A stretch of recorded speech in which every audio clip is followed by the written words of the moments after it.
आज मैं मौजूद हूँ ढनीदार फोर्ट के रास्ते पर, जहाँ से राजौरी पुरा मेरी नज़रों के सामने है और उस पार की ज़मीन बहुत सारी कहानियाँ सुनाती है।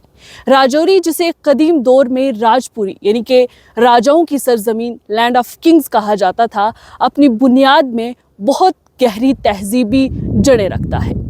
महाभारत के दौर में ये इलाका पंचाल रियासत का हिस्सा था और यहाँ के लोग अभी तक उस रिवायती विरासत को महफूज रखे हुए हैं। सदियों बाद 7वीं सदी में मशहूर साधु मुसाफिर ह्योन त्सांग ने पहाड़ियों का सफ़र इख्तियार किया और अपनी तहरीर में दर्ज किया कि राजौरी कश्मीर की हुकूमत का हिस्सा था।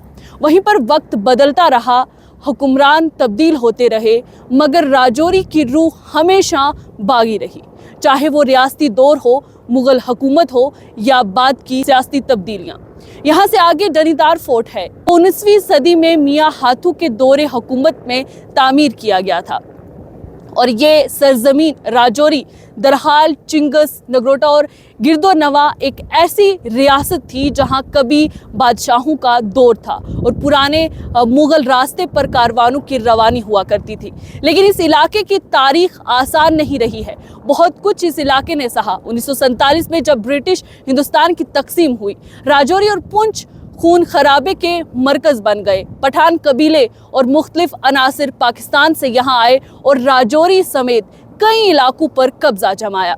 उस दौर में बेशुमार लोग बेघर हुए, घरों को आग लगी और जिंदगियां तबाह हो गईं। और फिर अप्रैल 1948 में जाकर भारतीय फौज ने राजौरी को दोबारा काबू में लिया।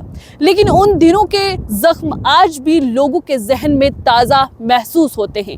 खौफ, कुर्बानी और तबाही का वो दर्द आज भी लोगों में है। लेकिन ये सिलसिला यही नहीं रुका। उसके बाद भी राजौरी और पुंछ की पहाड़ियों ने फिर बेचैनी और घबराहट का मंजर देखा। मिलिटेंट गिरोहों ने यहाँ पना ली, क्योंकि गहरे जंगल, गुफाएं और आसान दर रास्ते इस इलाके को स्ट्रेटेजिकली नाजुक भी बनाते हैं।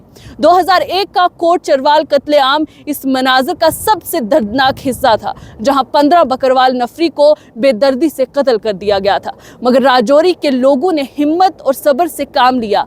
गांव वालों ने अपनी डिफेंस कमेटियां बनाई, रास्तों को जो है वो पहरा दिया, अपनी ज़मीन और ख़ानदानों की हिफाजत की। सिक्योरिटी फोर्सेस आज भी खुली तौर पर कहती हैं कि इस इलाके में कई मुज़ाहमती तंजीमें अब भी मौजूद हैं और ये जंग अभी भी ख़त्म नहीं हुई है। मगर फिर भी यहाँ एक ऐसा रिश्ते का धागा है, भाईचारे का, इखलाक का और कौमियत का, जो मुख्तलिफ बरादरियों को एक साथ बांधे हुए रखा है। लोगों ने यहाँ से हिजरत नहीं की, वो कायम रहे इस ज़मीन को अपनी पहचान बनाकर। लेकिन ख़तरा सिर्फ अंदरूनी नहीं, राजौरी लाइन ऑफ कंट्रोल के बिल्कुल करीब भी है। पिछले कुछ सालों में क्रॉस बॉर्डर शेलिंग ने बहुत जाने ली हैं। लोगों को खौफ में ज़िंदगी जो है वो गुजारनी पड़ी। साल 2025 का इंडो पाक एस्केलेशन ने इस खौफ को और गहरा कर दिया। हिंदुस्तान ने ऑपरेशन सिंदूर के ज़रिए पाकिस्तान और पाकिस्तान ऑक्युपाइड कश्मीर में मौजूद 9 ट्रेनिंग कैंप्स पर प्रिसिशन स्ट्राइक्स की। इसके जवाब में पाकिस्तान ने LOC और इंटरनेशनल बॉर्डर पर भारी तोपों, मोटार शेल और आर्टिलरी से फौज और अवाम दोनों को निशाना बनाया। इस तशद्दुद में कम अज़ कम 12 से 16 अफराद जो हैं वो शहीद हुए, जबकि दर्जनों लोग ज़ख्मी हुए। राजौरी और पुंछ के सरहदी गांव में मकान तबाह हुए, बाजार वीरान हो गए और लोगों को कैंप्स और हिफाजती मराकज़ में शिफ्ट करना पड़ा। स्कूलों और इबादत गाहों, मंदिर, गुरुद्वारा, चर्च तक को निशाना जो है इस दौरान बनाया गया। आर्मी ने 42 से ज़्यादा अनएक्सप्लोडेड शेल्स को नुकसान से पहले ही नाकारा किया। इस सब के बावजूद राजौरी और पुंछ भी शामिल हुआ, लेकिन उनके हौसले लोगों के बरकरार रहे। लोग फिर से बंकरों में, हिफाजती पॉइंट्स पर और जमातों की हिफाजत में लगे हुए हैं। मैं यहाँ ढनीदार फोर्ट के करीब से जब नीचे देख रही हूँ तो मुझे उन लोगों की दर्दनाक यादें, उनका बेमिसाल हौसला महसूस होता है। ये लोग सिर्फ बचे हुए अफराद नहीं, बल्कि अपनी ज़मीन, अपनी विरासत और अपने मुस्तकबिल के मुहाफ़िज़ भी हैं। उनकी वफ़ा, उनकी वफ़ादारी, उनके मुल्क से मोहब्बत, ये सब अल्फाज नहीं बल्कि उनकी ज़िंदगी का हिस्सा हैं।